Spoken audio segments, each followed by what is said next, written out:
So suffice to say, you recognize some negative aspects about Facebook, but it's not completely a devilish enterprise. I think it has a lot of great qualities. It connects people. I mean, you live in California, I live in Connecticut. I can see what you're doing. You can see what I'm doing. Right. You can keep up with people.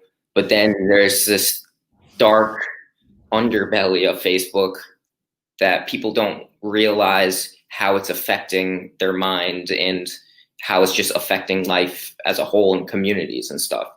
And that's what it was mostly about. Yeah.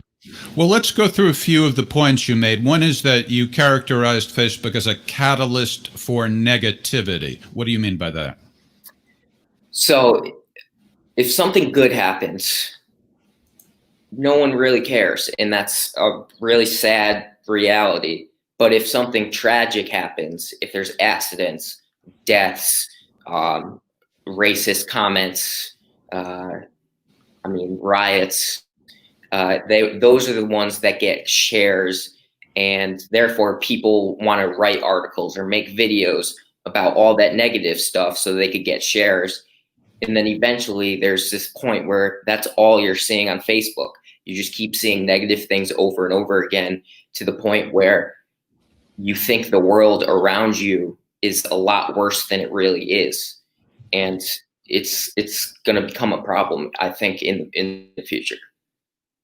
Well, yeah, I mean, you predicted a collapse of our society. Do you mean that literally, or that's a little bit of Ryan Langdon hyperbole? I don't think in the near future, but I do see the internet and Facebook and social media becoming a huge divide in groups of people, to the point where it causes significant backlash in civilizations. And like, that's not even hyperbole. That's a serious thing I think about. Right. Well, I'm not sure how much I agree, but I definitely see the negative effects you're talking about.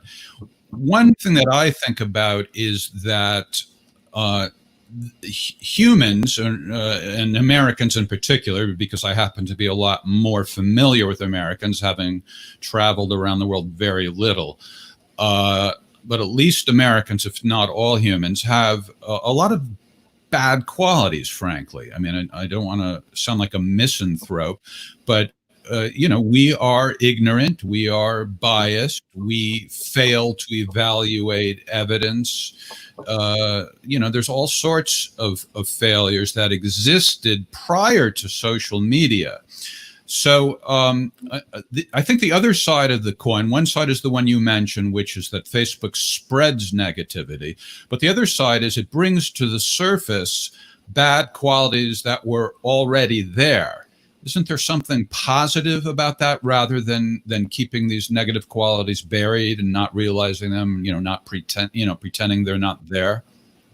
Yeah, but there's two, like, that's a complex statement, because on one hand, yeah, it brings to light a lot of bad qualities that need to be brought to light, but it also brings to light liars that maybe want to exclude information, or just only include certain aspects of details to things, just to make a point that people are bad, when they're not telling the whole truth, and no one is seeing the whole truth for everything. They're just seeing little details to things just really quickly, and then that's all they're getting out of it, and that's a problem.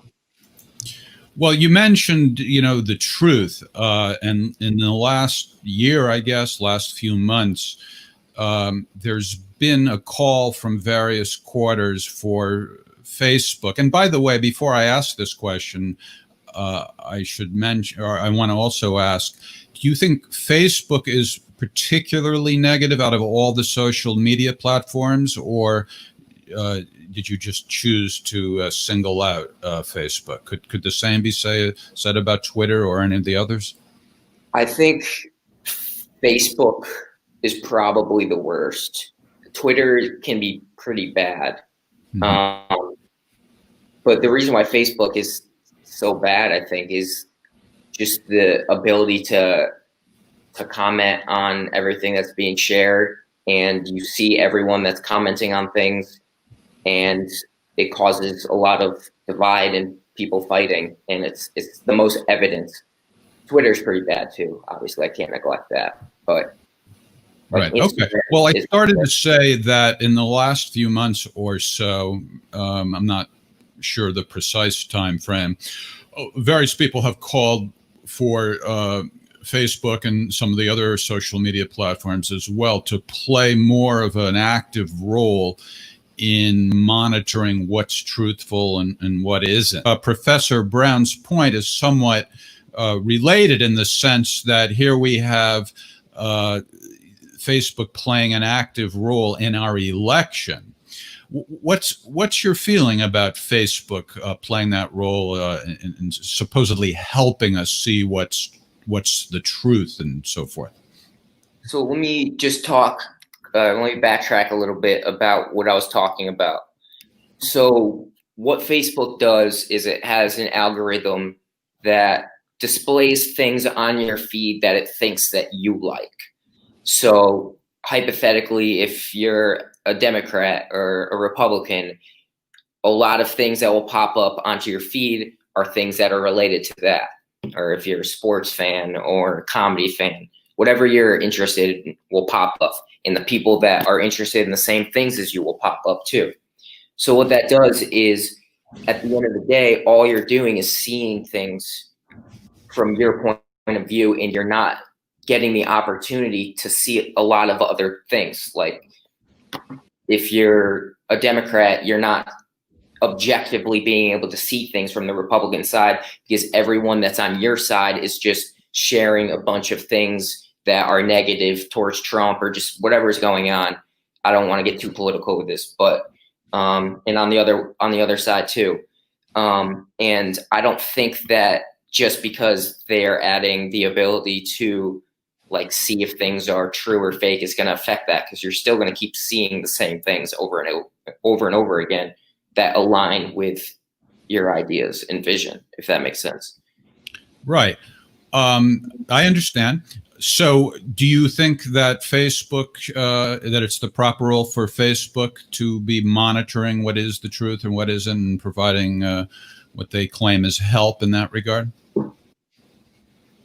I'm not the one to say. I think it's not a Facebook issue. I think it's a human issue. We're just not we don't care as much about looking into the details as people used to be. It's just, it's so quick and easy just to read a headline and share it than it is to actually objectively look at something and form your own unbiased opinion.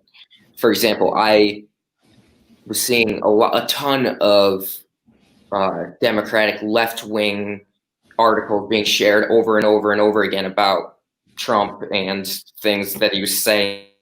And I saw one article that was just extremely outrageous. And I was just like, that can't be true. There's no way he said that. Yeah. So I looked into it, watched the video, watched the whole thing, and it was nothing remotely racist or anything at all. And it was like a huge wake-up call. So I started doing that for a whole bunch of things on both sides. So every time I saw an argument, I would look at the left-wing side and the right-wing side and compare what I agreed with. And I don't think anyone does that anymore.